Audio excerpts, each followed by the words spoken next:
Palabra del Señor, que no tan solo ellos querían hacer que José se terminaran los sueños de José, no solamente querían detener esos sueños, sino que querían matarle, pero no fue suficiente para ellos echarle en aquella cisterna, sino que ellos también vieron que venía, dice la palabra del Señor, venía un conjunto de ismaelitas que iban al desierto con sus caballos, que iban allí.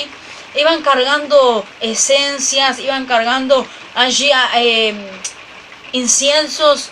Dice la palabra del Señor, mirra también. Iban cargando desde un lado hacia el desierto de Egipto. Pero nos cuenta la palabra de Dios que no fue suficiente que lo colocaran en aquella cisterna. En ese momento la palabra de Dios, cuando hace mención a una cisterna, hoy no hacemos la mención de una cisterna con lo que nosotros tenemos a nuestro sanitario, sino que la cisterna en aquel entonces era un pozo muy hondo donde tenía agua, y esos pozos estaban ubicados en el desierto a larga distancia para que las personas que iban al desierto, los animales, pudieran beber de aquella agua. Pero nos cuenta la palabra de Dios que lo lanzaron allí adentro, pero dice un detalle muy particular, que aquella cisterna que realmente comúnmente podría llegar a tener agua, esa cisterna estaba vacía. ¿Por qué? Porque el propósito de Dios también estaba en permitir que sus propios hermanos le lanzaran allá adentro, porque ¿sabes qué? Ahí Dios demostró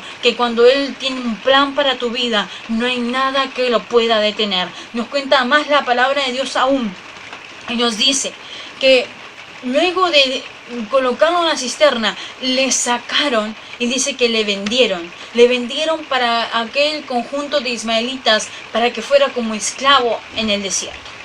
Nos cuenta la palabra del Señor que José llegó a Egipto como un esclavo.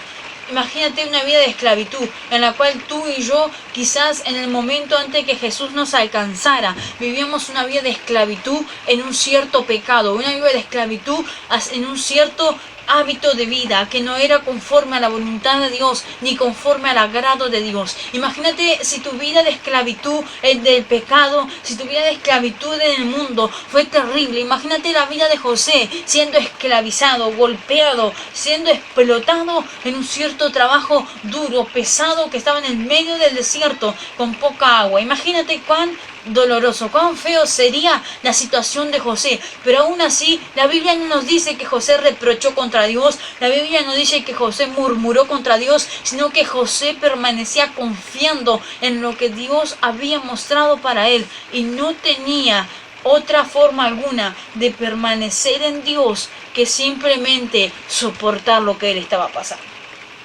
Pero dice la palabra de Dios que en ese momento José fue quitado de su honra, la túnica. Dice que le quitaron la túnica, que lo pusieron en la cisterna, que lo vendieron.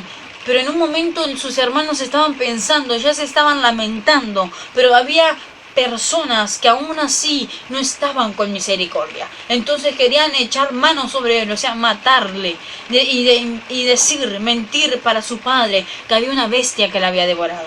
Pero en un momento uno de ellos usó la misericordia, usado también por Dios, permitido por Dios, y dice que allí fue José vendido.